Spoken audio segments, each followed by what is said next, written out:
So I think we're in frame. With a 2-year-old, it is very important that every day you're maintaining cleaning. So we have a pretty messy 2-year-old. This is the dining room. This is actually where this is most used over the last week and a half. We have tile behind there, and our living room's also hardwood floors. We use this as daily. Great robot vacuum.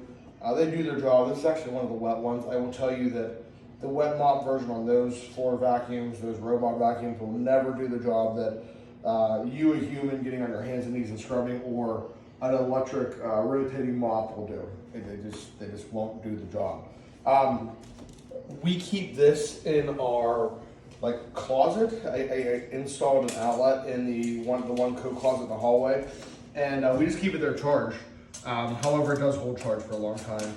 The footprint's about 12 inches, and then if you put the accessory pads on, it's a little wider, about 14 inches, and depth-wise, it's only another 12. So really, at minimum, it's a 12 by 12 foot block if you take the accessory dogs off. We don't have any, but if you wanted to hold something extra. Really easy to read display.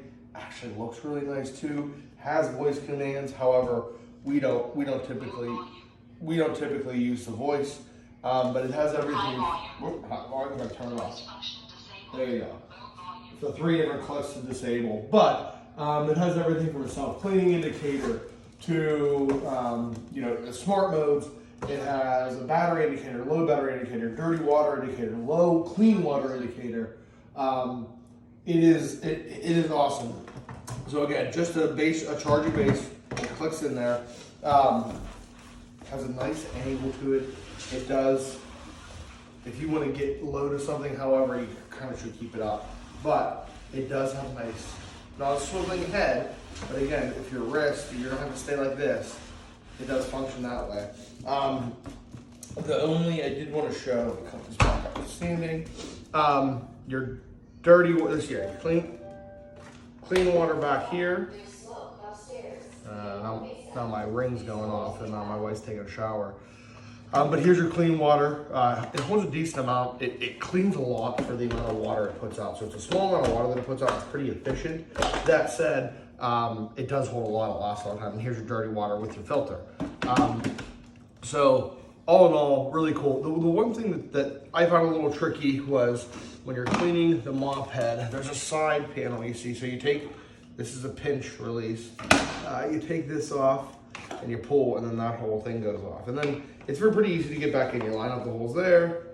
This goes back in. You have to fold that down, and you're good to go. However, replacing this shield on top, and again, as you can see, pretty darn light. You can't just snap this one back in. You kind of gotta pinch it back into place. Get some close-ups of here. Turn power on.